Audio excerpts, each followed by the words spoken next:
Ano, Lord of the Mysteries, Chapter 1039, Hope. Bahasa Indonesia, sebelumnya, daftar isi, selanjutnya. Chapter 1039, Harapan. Sebuah kilatan petir menyambar langit yang dalam dan gelap, menerangi seluruh kota Perak. Namun, itu tidak bertahan lama dan segera menghilang ke dalam kegelapan, mengembalikan dunia ke keadaan hitam pekatnya. Setelah Derek Burke membuka matanya, ia segera turun dari tempat tidur dan bergegas menuju pintu. Ia memperlambat langkahnya saat berjalan, ekspresinya jelas menunjukkan kebimbangan. Bagaimana aku harus menyebutkan relik sang pencipta kepada kepala? Haruskah aku langsung memberitahu kepala bahwa ada barang yang menarik perhatianku? Tidak, tidak. Meskipun menurut Tuan Handerman, kepala memiliki pemahaman tersirat terhadap hal-hal semacam itu, aku tidak bisa terlalu langsung. Derek selalu menjadi pemuda yang sensitif. Bahkan ketika orang tuanya masih hidup, ia jarang meminta barang. Ia berhenti sejenak, berusaha serius mengingat diskusi dengan Nona Justice, Tuan Hangman, dan anggota Tarot Club lainnya, berharap untuk meniru mereka dan menemukan alasan yang masuk akal. Setelah mensimulasikan kemungkinan perkembangan sepanjang hari, Derek menggigit bibirnya dan memutuskan untuk bersikap langsung. Dengan membawa Thunder God's Roar, ia menarik pintu terbuka, memasuki jalanan, dan menuju menara kembar yang terletak di utara kota. Sepanjang jalan, banyak penduduk kota Perak keluar dari rumah mereka, tersenyum saat berkumpul di lapangan latihan. Periode ini adalah musim panen bagi Blackface Grass, sebuah festival bagi kota Perak untuk memberikan persembahan kepada Sang Pencipta. Ini juga merupakan salah satu dari sedikit hari ketika orang-orang bisa merasakan kebahagiaan di tengah kegelapan dengan kondisi bertahan hidup yang keras. Melihat anak-anak yang melompat-lompat dan orang dewasa yang mengenakan jimat dan cincin blackface grass sambil mendengarkan diskusi dan nyanyian mereka, hati Derek terasa tenang dan langkahnya semakin mantap. Sampai di puncak menara kembar, ia menyampaikan pesan dan bertemu dengan kepala Dewan 6 anggota, Colin Iliad, di sebuah ruangan tertentu di atas menara. Pemburu iblis ini terlihat berantakan dan beruban seperti biasa, tidak berusaha merapikan rambutnya. Kerutan di wajahnya cukup dalam, menyisakan bekas luka tua yang dalam atau terdistorsi. Matanya yang biru muda tampak dalam dengan pengalaman, seolah bisa melihat menembus seseorang. Setelah Derek memberi hormat, ia mengangguk dan berkata, "Bagaimana penguasaanmu terhadap ramuan pendeta cahaya?" Ini merujuk pada penggabungan spiritualitas dan keterampilan yang sesuai dengan berbagai mantra teurgi. Derek menjawab dengan jujur, hampir menguasainya. Ya, tidak perlu terburu-buru. Anggota tim ekspedisi lainnya belum mempersiapkan diri. Mereka masih membutuhkan waktu tertentu, seperti Lovia. Dia sedang mengumpulkan dan mencari bahan yang dibutuhkan untuk kemajuan dirinya. Colin Iliad menyebutkan dengan santai, memang Elder Lovia juga akan berpartisipasi dalam ekspedisi ke pengadilan Raja Raksasa. Dia berusaha untuk menjadi demigod. Derek terkejut dan bertanya tanpa menyembunyikan apapun. Elder Lovia memiliki formula ramuan selanjutnya. Ini adalah masalah yang selama ini mengganggu Elder Gembala ini, menghalanginya untuk menjadi demigod selama bertahun-tahun. Ya, Colin memberikan jawaban yang menegaskan, tetapi ia tidak memberikan penjelasan lebih lanjut. Ia malah bertanya, ada sesuatu kali ini? Derek menjadi cemas ketika mendengar ini. Ia tidak membuat permintaan, tetapi justru langsung berkata, "Yang mulia, aku menemukan sebuah relik Sang Pencipta. Itu sesuai dengan jalur sequence 4 Unshadowed dari Pathway Matahari." Colin yang tinggi dan kekar dalam kemeja linen menyipitkan mata, dan tatapan di matanya berubah. Emosi yang kompleks dan tak terlukiskan itu membuat Derek membeku di tempat, menyebabkan ia sejenak melupakan apa yang akan ia katakan selanjutnya. Di tengah keheningan yang tak terlukiskan, pemburu iblis Colin berkata dengan suara dalam, "Relik?" Mata Derek menyempit saat ia menyadari bahwa ia secara tidak sengaja menyebutkan sesuatu yang sangat penting. Ia merasa sakit hati bahwa Sang Pencipta telah dimakan selama waktu yang sangat lama. Mengetahui bahwa dia telah sepenuhnya jatuh, tidak akan kembali lagi. Ini membuatnya mengembangkan ilusi bahwa itu adalah hal yang wajar. Menghadapi pertanyaan dan tatapan kepala, Derek terdiam, sejenak kehilangan kata-kata untuk menjelaskan. Ia ragu selama beberapa detik dan akhirnya membuka mulutnya dengan susah payah. Ya, relik. Para raja mengkhianati Sang Tuhan. Ia secara tak sadar menggunakan istilah yang digunakan oleh gereja di Afternoon Town untuk merujuk kepada raja-raja malaikat. Colin memandang Derek, matanya yang biru muda seolah kehilangan fokus sementara. Pemburu iblis ini tetap diam untuk waktu yang lama, dan setelah hampir 1 menit, ia dengan tenang berkata, "Mengerti." Suara beliau secara tidak sadar menjadi lebih dalam. Ia tidak menanyakan di mana relik sang pencipta yang ditemukan Derek, atau bagaimana bentuknya dan apa kegunaannya. Tatapannya kembali dalam dan ia tidak melanjutkan topik tersebut. Sebagai gantinya, ia berkata, "Kau sudah menjadi sekuens 5. Kau berhak untuk mengetahui artefak suci yang disegel di kota Perak. Setelah kau mampu menggabungkan spiritualitasmu dan menguasai sepenuhnya mantra teurgi, aku akan memberimu informasi yang sesuai dan membawamu ke tempat di mana artefak tersebut disegel. Jika kau memiliki afinitas dengan salah satu artefak suci yang disegel dan dapat mengurangi efek negatifnya, kau dapat menggunakannya."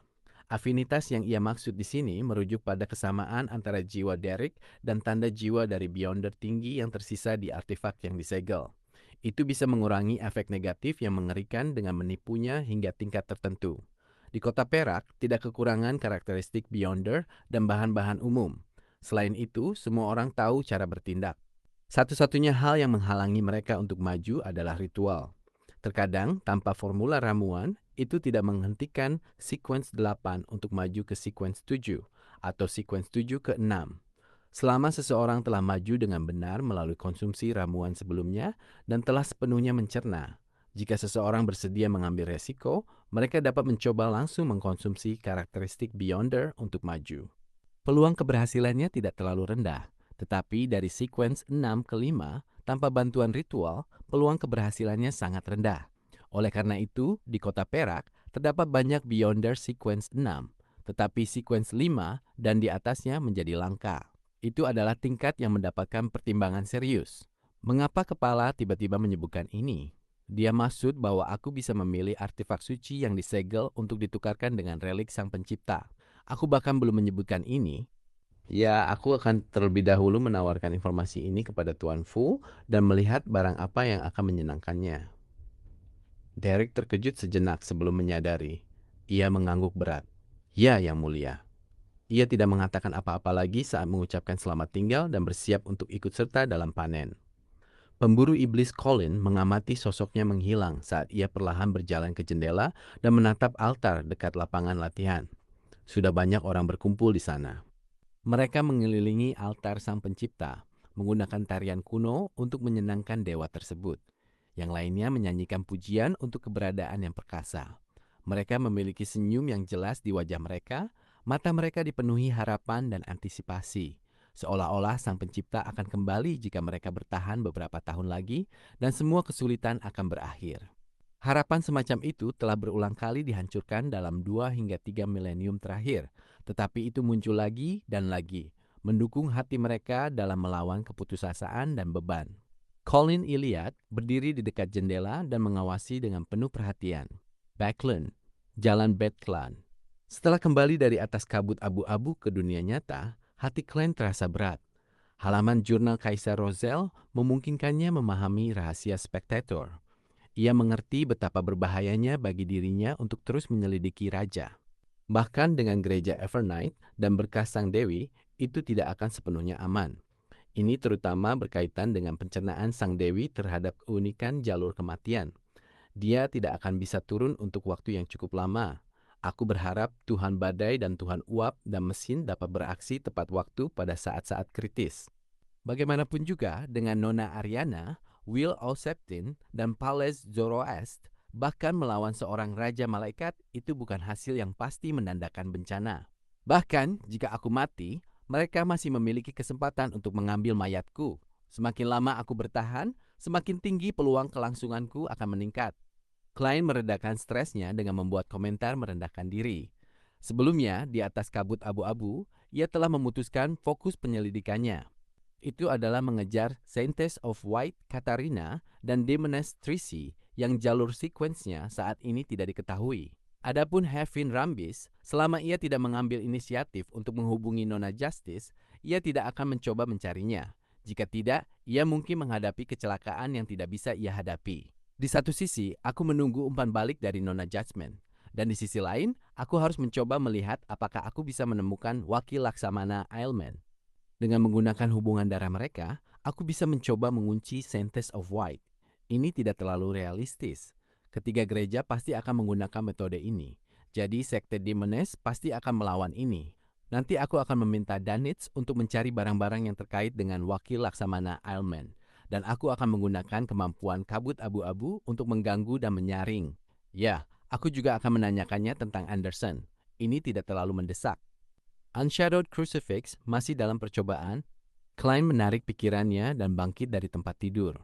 Ia telah menggunakan penekanan kabut abu-abu untuk mengikat Unshadowed Crucifix dan barang mistis Broken Finger bersama-sama.